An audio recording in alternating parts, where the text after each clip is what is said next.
for today's workshop is Jeff Vogt with us. He is the director of the Rule of Law Department at the Solidarity Center. This is a worldwide NGO that helps workers in the 5 continents. And he is going to give us an introduction about his video lecture, but also he's, of course, going to answer our questions. No? So I'm going to open the discussion or this conversation with a question about what are the most important challenge that government and unions face in passing good national legislation regarding human rights due diligence. Thank you, Luis. Thank you for the invitation to be here this morning with all of you, and thank you for those who joined this this webinar. I appreciate your time. So let me just give a very brief kind of summary of what I prepared for the my video for the iVersity and the Global Labor University. So, like, how did we get here? I think the human rights due diligence paradigm really comes out of the UN Guiding Principles, which just this year celebrated its kind of 10th anniversary. It was promoted by John Ruggie, who unfortunately just left us a couple of weeks ago.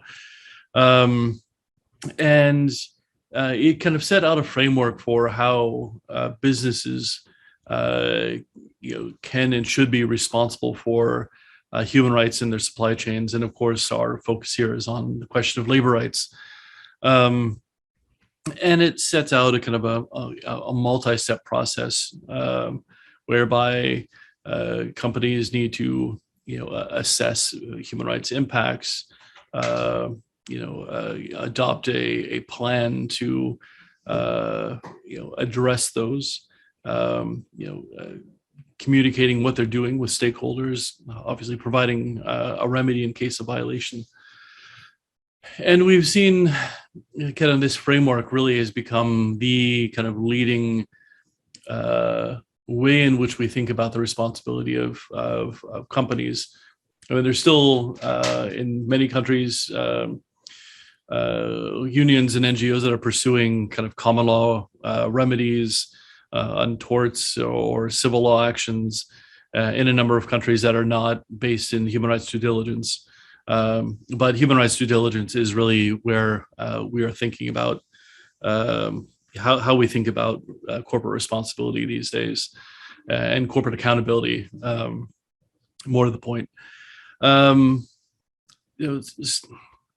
I think what we have learned, though, however, over these last 10 years is that the existence of the UN Guiding Principles on their own have not been really sufficient to change the behavior of multinational enterprises. I think many companies still really don't have an adequate due diligence plan or a due diligence plan at all. And then there's a question as to whether they're adequately implemented. And I think we can all say that what we've seen during COVID over the last year and a half has exposed the fact that multinational enterprises have not been, in general, respecting the human rights of workers in their global supply chains, right? And the kind of renewed emphasis we see at the multilateral level on eradicating forced labor in supply chains, demonstrates that this is still a very serious problem, despite years of focus on this area. So to Luis's question, I think what's important, what can governments and unions do? I think one key issue is that we get the right, we learn from the experiences that we've had with human rights due diligence as a concept. And we also learn from how it is played out in existing legislation. The ITC put out a very useful publication about 2 years ago on kind of effective human rights due diligence legislation, which I would definitely recommend to everyone to read. And I think an important piece of this is that there's conceptually a difference between companies taking an affirmative, undertaking affirmative kind of due diligence, first in consultation with trade unions at all steps of the due diligence process. But that due diligence itself, and having a due diligence plan, does not itself become a shield to potential liability. And I think this is a serious problem whereby, immediately that where a company could say, well, we have a due diligence plan, it's signed off by our CEO, and we have a team here that, identifies salient risks and undertakes our due diligence. But yet, I think we're still going to see labor rights violations in global supply chains, and we can't see the existence of a due diligence plan itself being a safe harbor or somehow a shield to liability. So separating the obligation to do due diligence and the liability as a separate question, I think, are important, and that the burden of proof not lie with the workers, but with the company, that if there is a violation that is in the supply chain of a multinational, that it's really on the company to show that they couldn't have taken any other kind of other measures to prevent that harm from occurring, right?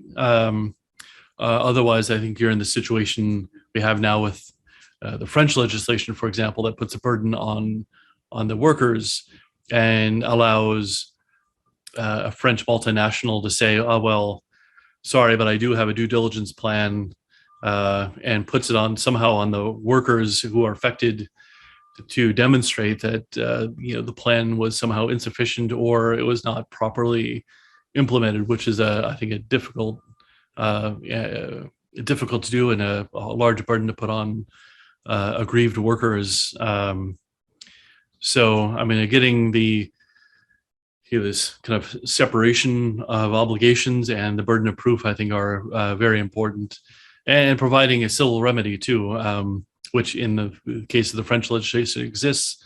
In the case of the new German supply chain law, though, it's an administrative process, and at the moment, it doesn't appear to contemplate the ability for workers to actually bring a civil action to enforce that law. So, I mean, those are some aspects that I think are important to highlight. There are others, of course, but I think hopefully that it's an initial response to Luis's question.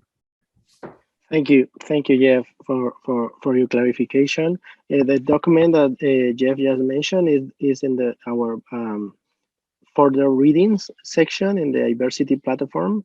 The name of the document is Towards Mandatory Due Diligence in Global Supply Chain. So at the end of the video lecture, you can find that reading, for everyone. Well, now I'm going to open for questions. So please, if you have a question for Jeff, you can raise your hand.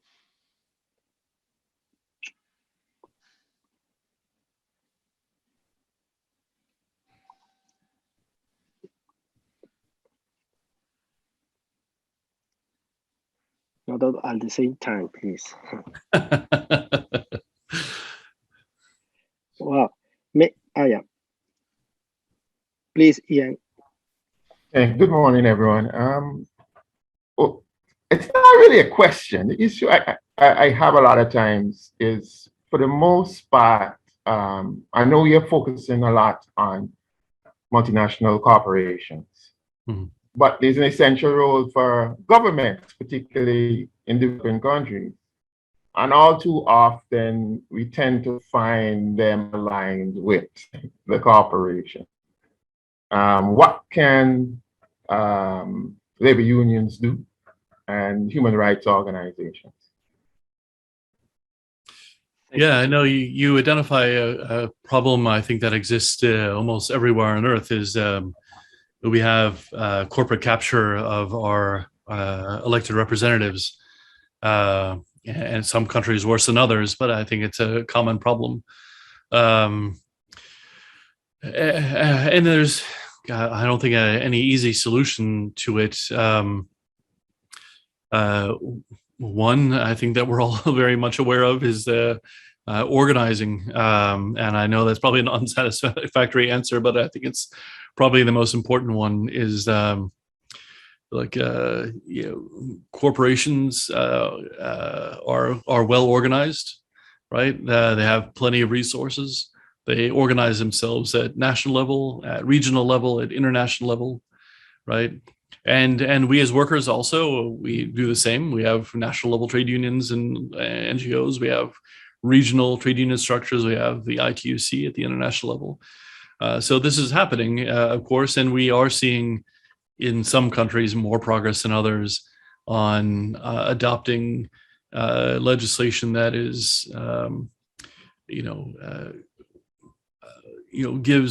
provides tools to workers with regard to their employers. And we're seeing whether that's, and we're seeing, cases also brought through the judicial system. In some cases, again, finding corporations accountable for the harms that they commit, both within their own countries, but also in their supply chains.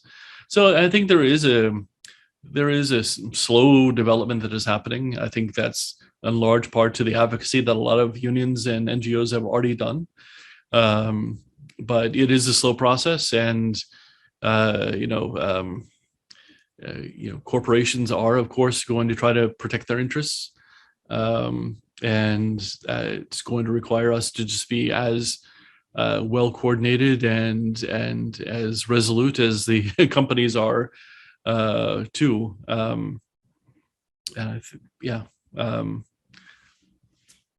It's a continuous process, right? So at one point we may be able to lock in certain rights and benefits through bargaining, collective bargaining, or through legislation, and then we just keep building on that and continue to move forward.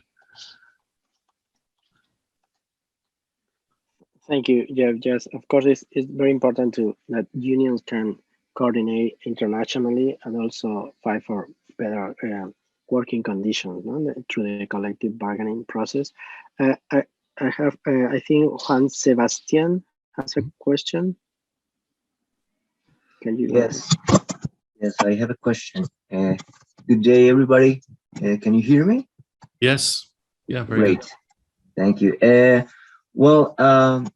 This is fortunately not the first time that I've been visiting this whole concept of due diligence within the supply chain. And the first time that I spoke with employers' representatives on the matter, they said some points, they presented some points that called to my attention. For example, they said that they couldn't focus into the points of the decent work agenda when doing due diligence to their suppliers. So they have like this kind of high risk approach. And as you say, it's also called to my attention, there is a law in Germany regarding supply chains, but it's not clear at all how can you make a civil action into claiming into any rights or entitlements that you may have within the boundaries of this German law. So my question is, given the possibly self-referential scope of these processes, how can we move forward towards like a third party or someone aiming to make this kind of criteria and processes a little more compulsory? Because from my opinion, the whole concept of who is making, for example, which firm of team of people is in charge of making the due diligence can pretty much bias the results of their findings, and that pretty much troubles me, like the whole concept of transparency. Yeah, no, I think these are excellent points. And I think this is what we see with the UN guiding principles up to this point. You really, putting aside where it's been legislated, it's that in some cases, in some cases, I think what we have seen is a more elaborate form of corporate social responsibility, where a company, like you said, will interpret this concept of salient risks to be only the high risk and not the relevant risks, right? So they may say, oh well, I'm going to focus on forced labor, but will completely ignore freedom of association or collective bargaining, right? I've also talked to a number of companies when you ask them, how do they assess and monitor labor rights or other human rights in their supply chains. It's turning many times to the same social audit companies that we've been critiquing for the last 15, 20 years, right? That aren't doing adequate assessments of whether labor rights are actually being respected within the workplaces of their suppliers or sub-suppliers, right? I think one way to deal with this, obviously, is that trade unions are become a central focus of human rights due diligence. And if a company comes up with a plan and they have not engaged with a relevant representative workers organization in elaborating that plan or implementing that plan, it is not per se, it is not an adequate human rights due diligence plan, right? In my view, and therefore could not be any basis for avoiding or minimizing liability. So if the workers are not an integral part of that plan, then it's not in my view an acceptable human rights due diligence plan. And it's only that having organized workers in the workplace that are able to actually then say, okay, well, in this workplace, we have forced overtime, or we're not, pay issues, or freedom of association violations, and so it's absolutely necessary that kind of the integration of workers and the representatives throughout the entire process. And I think that's a point that the ITC paper, I think, makes pretty well, is to explain that.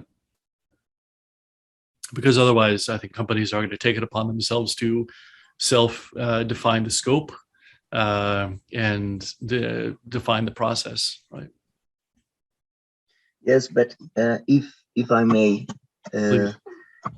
what actually troubles me is that, well, I totally agree with the idea of what you just said.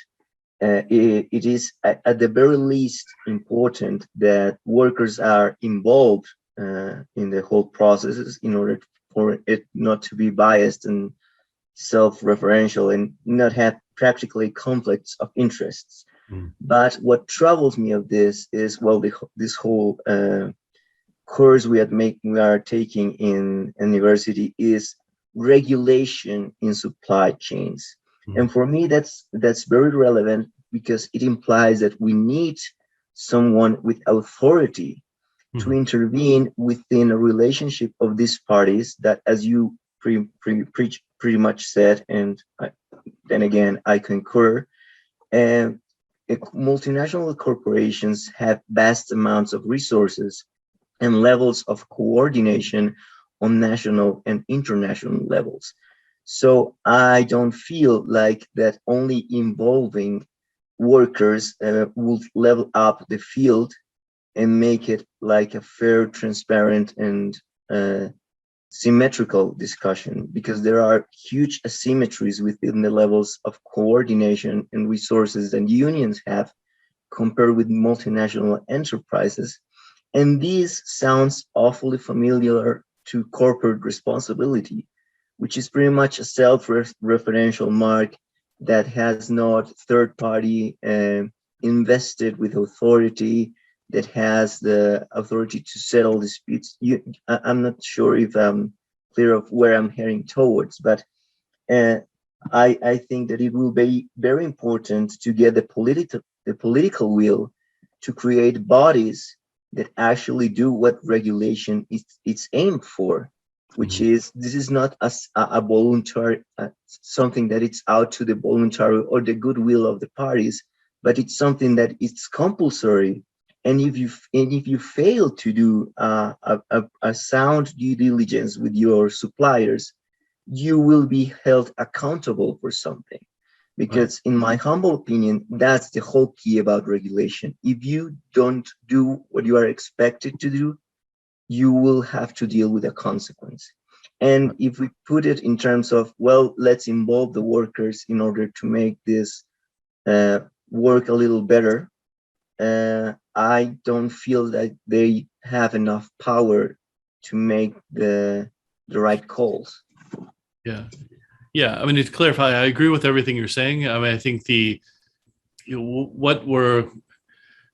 I think voluntary human rights due diligence, I think we all can agree, has not worked, right? That's so the question is regulating human rights due diligence and creating, judicial or quasi-judicial mechanisms to hold companies accountable when violations occur in their supply chains. I think that is the aim here, right? Is how do we create a mechanism whereby in the company's home jurisdiction that we can hold them, accountable, at least civilly, to compensate workers for any harms that their subsidiaries or suppliers cause to them, that the supplier, that the lead firm, could have prevented, right? So either because of their own conduct or their monitoring and engaging with their subsidiaries and suppliers. Well, I think that won't work really in the long term unless, again, workers are integrated into this process from top to bottom. I agree that alone won't do it. Though, I mean, I think there's an interesting debate, around the UN guiding. I mean, anything UN guiding principles or other frameworks. I mean, in 1919, the ILO already kind of outlined what was necessary in industrial relations, and it did it at a time where obviously there was much fewer multinational enterprises, but focusing on freedom of association and collective bargaining as being kind of the core pillar. And you could say that if we had spent the last 100 years making sure that workers could organize into unions and collectively bargain, we probably wouldn't need any of this, right? We wouldn't need CSCR. We wouldn't have need the UN guiding principles. We could have kind of gotten back to basics and have organized workers at the national level, regional level. We could have imagined that we would have developed collective bargaining not only at the national level, but transnational collective bargaining, which I think really is where we also need to be going, in a way that kind of global framework agreements are the precursors to that, but I think could go further, and initiatives like the Bangladesh Accord and the Lesotho Agreement, which are in some sense transnational collective agreements, but on specific issues, I think are also interesting initiatives and interesting examples of what can be done. So I think there are a range of tools, whether it's traditional transnational litigation, whether it's human rights due diligence, whether it's transnational kind of bargaining. I think all of these things are necessary. Thank you. Thank you, Jeff. And I think it's totally true, this need for involving more the government, like the key role of the government in not only with the due diligence, but in general with the international labor standard, no? Because in the past, the government ruled or passed laws in order to regulate internet corporation in general, no? But now it looks like a corporation are passing law to regulate themselves in a certain way, no? In some part. So, well, Philip has a question, please. Okay, thanks, Juan, for bringing that up. Yeah, I agree with Jeffrey, but I don't know if I understand him very well. Yeah, I don't know how is it possible to make the companies accountable without the pressure from the grassroots. And then again, within the grassroots, which I include the trade unions, the grassroots has to ensure that the trade union representatives are accountable, because in most cases, trade union representatives have disappointed workers in a very bad way. And then workers, they've been always ready. Even now, workers are ready all over the world. Workers are ready. And then the grassroots is ready because it's the one who really experienced these sufferings in many ways. And then yeah, and then I agree with Jeffrey when he said this due diligence social responsibility is not. I mean, it's interconnected. They interlinked to almost everything about like as human beings. And at the end of the day, is the companies this multinational corporation benefiting, exploiting our human being, and I mean, because we are human, because we all nice, and then something I think it's also need to be brought. What about women? Women are the one who are paying the price, because if you look like here in South Africa, you have young women who are being abducted, and then it's in which is, you know, it's like cultural, you know, abducted to get married, and then getting married to a young old man. And then if you look, most men who are doing that, these are the mine workers. And then if you look, who benefit at the end of the day is this multinational cooperation, because we are all human. We would like to have women. And then if these multi-cooperation companies can ensure that they are socially responsible, those women will be empowered. And then again, these women will be educated that young women are not your sex object, are human being. We are all equal. And then, I mean, there's so much. We can also talk about cognitive.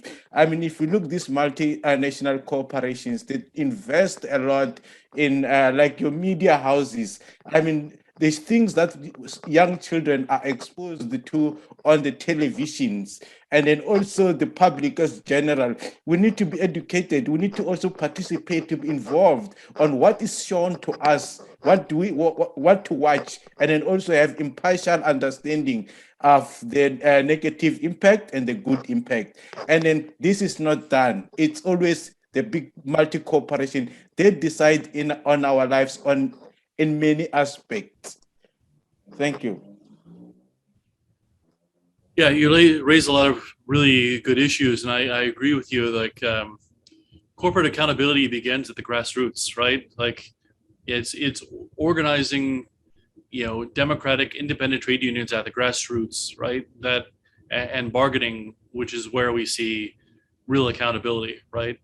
So I completely agree with you on that. And you know, none of these laws are going to enforce themselves, and certainly the companies are not going to enforce it on themselves either, right? It's going to require workers at the grassroots, and likely in coordination with workers in other countries that are able to, you know, make any of these transnational mechanisms useful, right?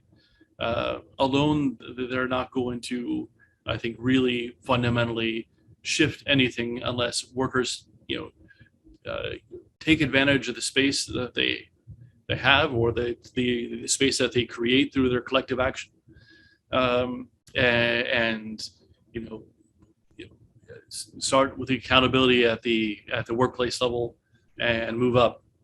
You're absolutely right, obviously, about the the impact of the practices of multinationals on women and people of all genders. And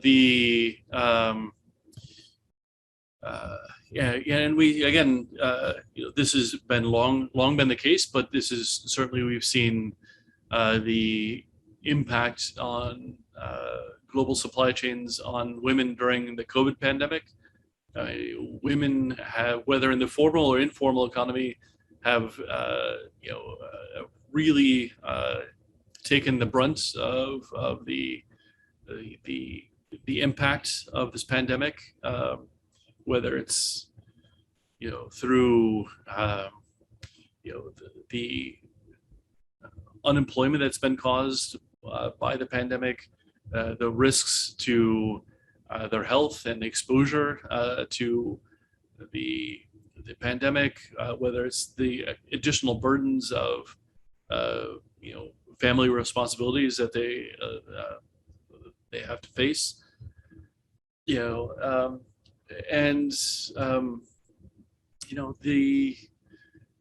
there is in most countries obviously legal obligation to respect the equality between men and women, and realizing this is also intersectional, so this will have overlap with race and ethnicity and other identities, gender, sexual orientation, and these are also things for which companies, whether at the national or multinational enterprises, are also have a responsibility, if not an obligation, to address and provide remedies for.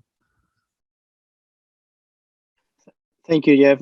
I have a question, but before my question, we are going to hear Alija. He has a question, please, Alija. Yes, this is Alia Khan from Islamabad, Pakistan. My question is about the informal economy that is present in the supply chain. What are your views on how due diligence can or cannot be implemented along the informal segments of the supply chain? Thank you. Yeah, no, that's a really good question, and I mean, first to say that the informal economy, workers in the informal segment of global supply chains are, I think, just as much the responsibility of multinational enterprises as those in the formal workforce. So one is looking at why those jobs which are providing inputs to goods that are ending up in the international global supply chains are informal to begin with, right? So I think there's the formalization of those jobs, I think, is important.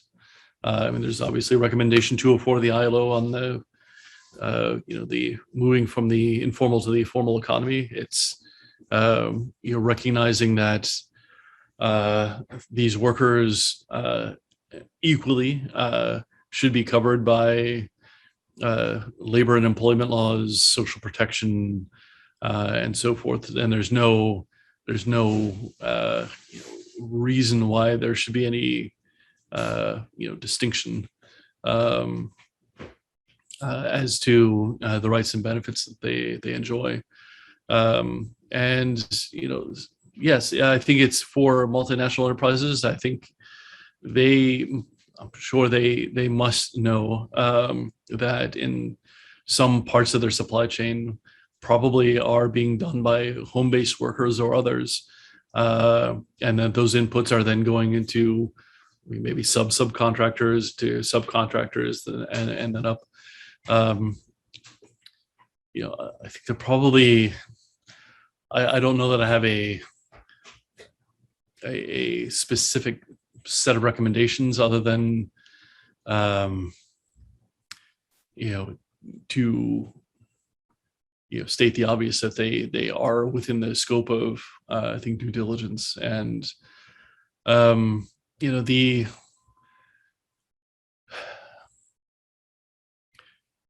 think there's another example where I think it's important that when we talk about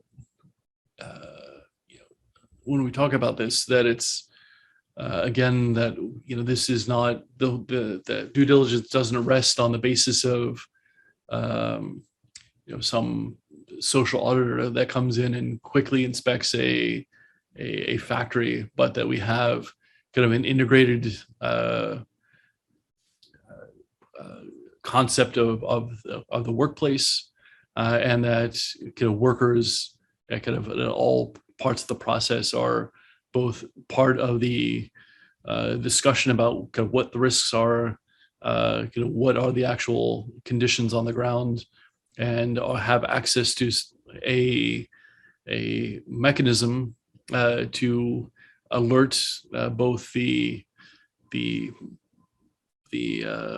domestic company as well as the multinational company about the violations that are occurring in their workplace, whether that's in a factory or in a home.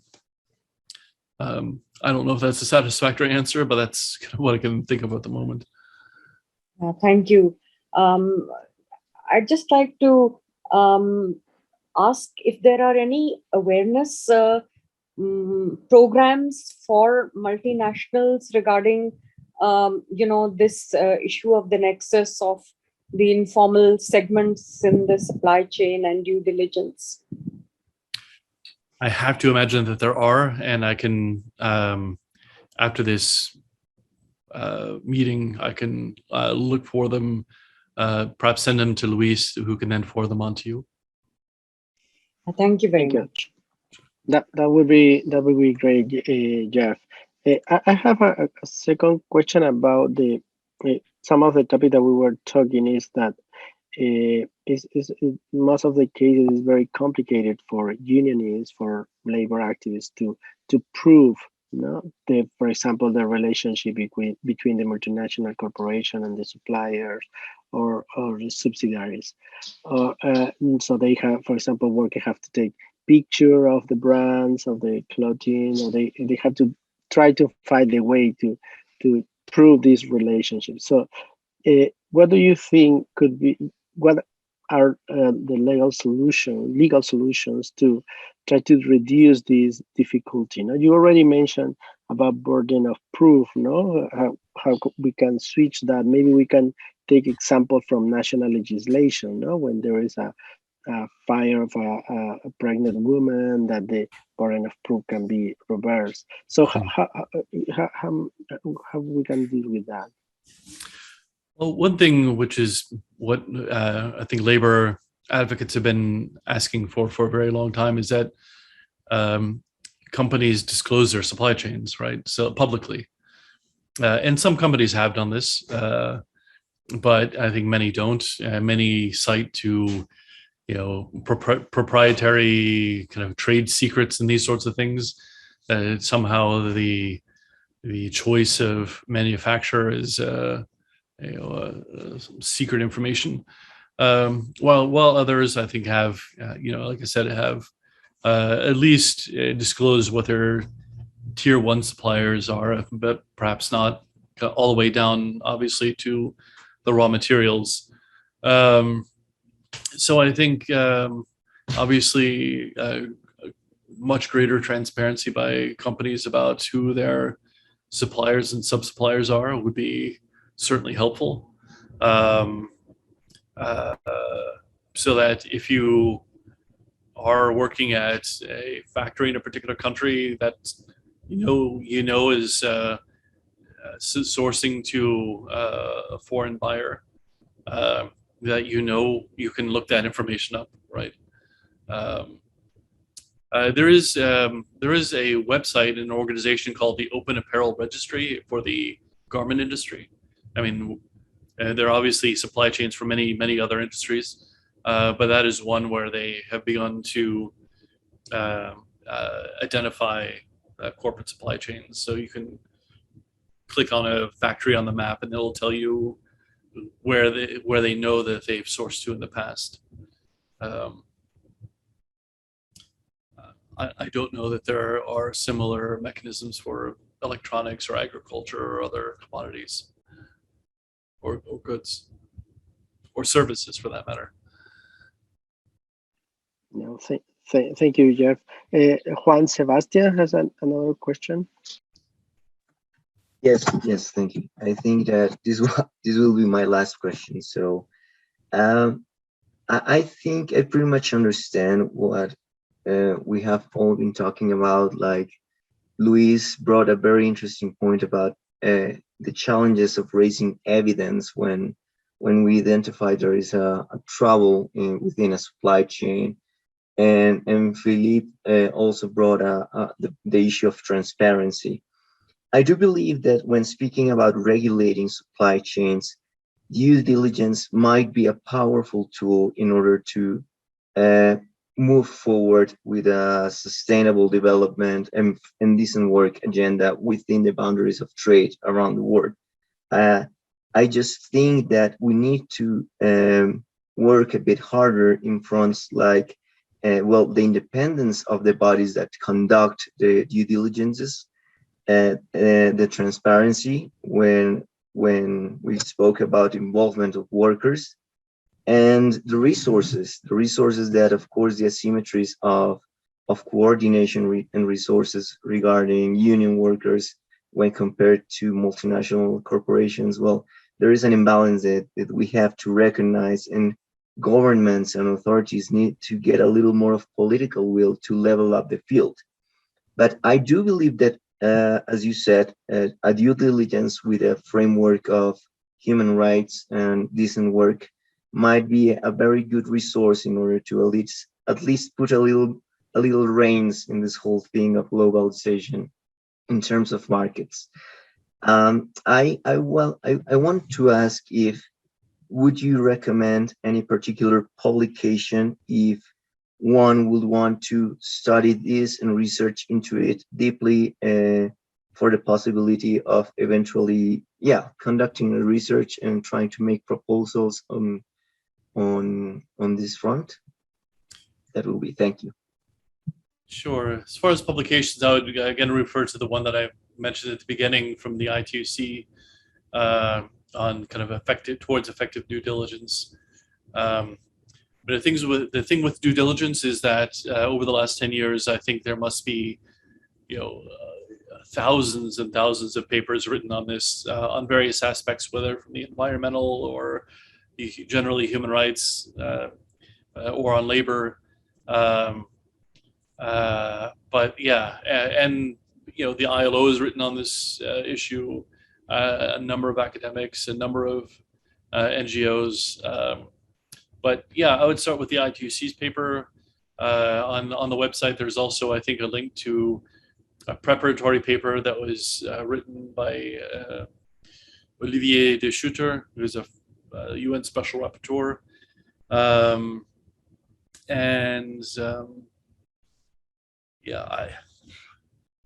Again, the bibliography is so long, it's hard to know which ones to point to, but perhaps also I could pick a few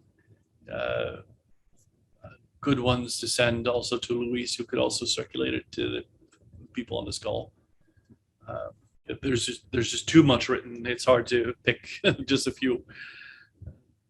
Okay, I took the liberty of sharing the link in the chat. If you have eventually the time to verify if that's the PDF that you're recommending, it will be swell. Yeah, and thank you very much. Yeah, that's the publication. Thank you. There is another question.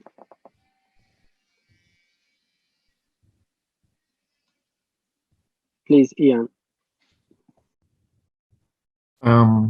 Good day. I basically work in the blue economy, particularly fishery sector. We have a lot of issues in terms of human rights aboard fishing vessels, but also in other sectors of the blue economy, transportation, you know, cruise tourism. What would you suggest in approach would you suggest to deal with some of these issues? Fundamentally, we've always, the approach that's normally taken right now is that the flag that the vessel is actually flying, the country is responsible for it. But as you can guess, it's much more difficult when you're dealing with these things at sea and issues of safety at sea. You know, what approach would you use? Yeah, yeah, I'm certainly aware of this kind of flags of convenience issue where vessels are flying the flags of countries where they've never ever been, so they can follow in the regulation of another country.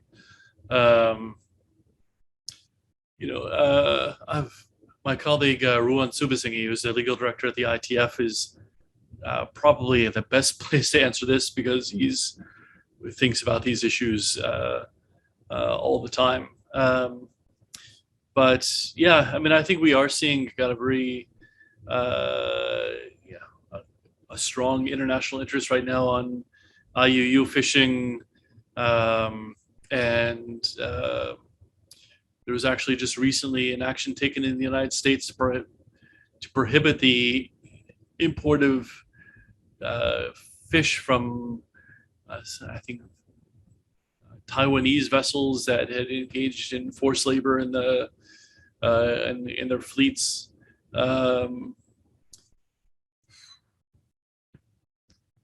But I don't know. Let me see if I can get back to you with something that's very specific to the fishing sector, because again, this is not a sector that I often deal with, but I know that there are people working on it, and I know that there are publications on this that will probably be more helpful than me coming up with something here on the spot. So let me commit to finding sector specific guidance on that. Thank you. Is there another question?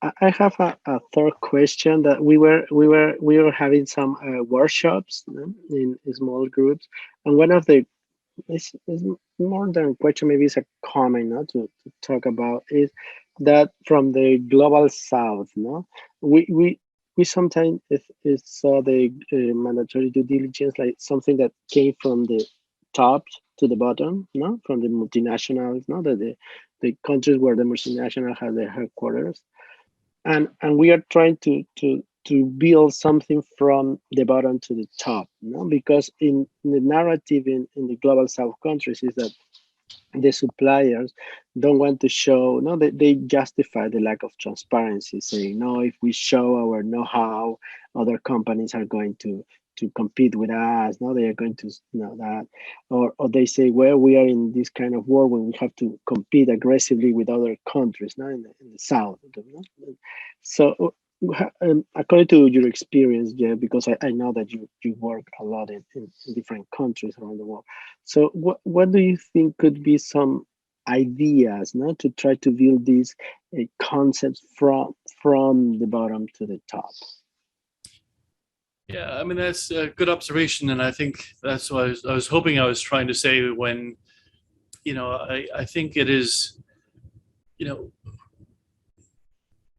corporate accountability begins with organizing at the shop floor in where the supplier is located, right? So, again, expecting that a company thousands of miles away is going to adopt a plan and put that plan into motion through itself or through contractors that it hires to monitor the plan, and that somehow that they're going to detect a problem and immediately provide, address that problem in a way that is to the satisfaction to the workers and is rights compatible. That's never going to happen unless we already have workers who are engaged and organized from the beginning, right? And that's why I think we've seen, have the UN guiding principles in 10 years, have we seen a real revolution in worker rights, respect for worker rights by corporations? I would say probably not, right? There may be some examples where, companies have come around, but, to the extent they have, that is because trade unions and allied NGOs were there to organize and campaign and pressure like we always have, right? So I don't want people to get the idea or impression that somehow human rights due diligence is this new magic bullet that was somehow invented that is going to be the solution to all of our problems. I think old-fashioned organizing and collective bargaining is critical, and that just as capital is transnational, I think we really need to think about how we create collective bargaining that goes beyond the national level, right? It goes beyond the enterprise, goes beyond the sector, and encompasses the appropriate actors, right? So, and that's again what global framework agreements do to some extent, right? And those agreements are continuing to evolve, and some are now, I think, looking to adopt arbitration mechanisms, so that's become something kind of more than a kind of a MOU, right? But I mean, I think that's how you do this from below, and I think and it's with coordination from other unions that are in the same supply chain, that that there's a kind of mutual benefit, because we can't always assume, obviously, that the workers at the top of the supply chain have their rights either, right? If you're dealing with a U.S. company, chances are they are not organized at the top of this, or at the lead firm. So, I mean, this organizing across supply chains is, I think, critical. And I think the more we can think about the ways in which we can kind of move expand the scope of legal obligations to not be only the suppliers, but intermediary and lead firms, is going to be kind of really important to make sure that we have a way to actually hold companies to account to an agreement that they've negotiated with workers. And I see that as kind of this kind of bottom-up approach that you're talking about. Thank you. And Alejandra has a comment in the chat that I think goes with your last comment. Is we were talking about this balance between the power of the multinational corporation and unions, but there are some new sector when we can see that difference maybe clearly. No, is like for example, she mentioned all the tech corporations. No, that now through apps they not only control the workers, every minute of the work, but also they try to build some layers between them and the workers, to try to hide the labor relation, between. So she asked if there is any due diligence experience in that subject, in that sector. Yeah, I mean, I think it's a good question. It's a complicated one. I mean, let's just take, for example, apps with concerning delivery and rides, right? Like Uber or Deliveroo type. Right? In my view, those are clearly companies who are the employers of employees. And if you look at the litigation that's happened around the world and the evolution of regulation, I think more and more countries, courts and legislatures are saying, this enough is enough. These apps are in fact employers, and the people who are working for them are in fact employees, right? So that's and I think that work, that fighting, that fight, whether in the courts or in the legislatures, are becoming effective. We're seeing the trend kind of go in the right direction.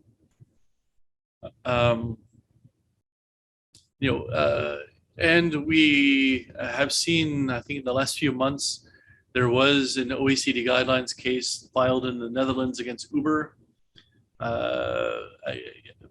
concerning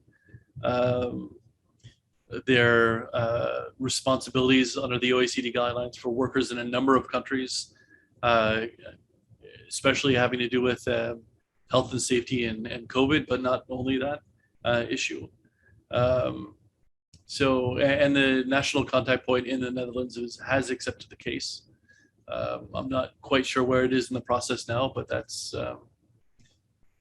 But you're right. I mean, I think one of the ways that companies are trying to avoid, having any obligation to workers is by saying that they are not workers; they're independent contractors. And I think getting, where that is in fact the case, where they're clearly workers under any definition, we need to have that fight. But at the same time, I think we have to have another rethinking about the scope of the employment relationship. Other countries have defined it more broadly, others more narrowly, but it's clear that one party will have obligations to another beyond a very traditional employer-employee relationship with the subordination and so forth. That of course that's there, but I think there are broader ways that we can think about the employment relationship that we need to move towards, that kind of realize that the scope of responsibility is broader than traditionally. Thank you, Jeff. Well, we are almost in the time for finishing the workshop, and I just want to say thank you for your time, Jeff, for answering this question, also for the video lecture that was really helpful, and thank you for the documents that you are going to share with us. I just want to have a final reminder for all the participants that we are going to have 4 more workshops this week. The next Thursday we have 2 workshops, and this coming Friday we have another 2. So please check your emails and sign for the workshop so you can go deep in every of the issues of this chapter.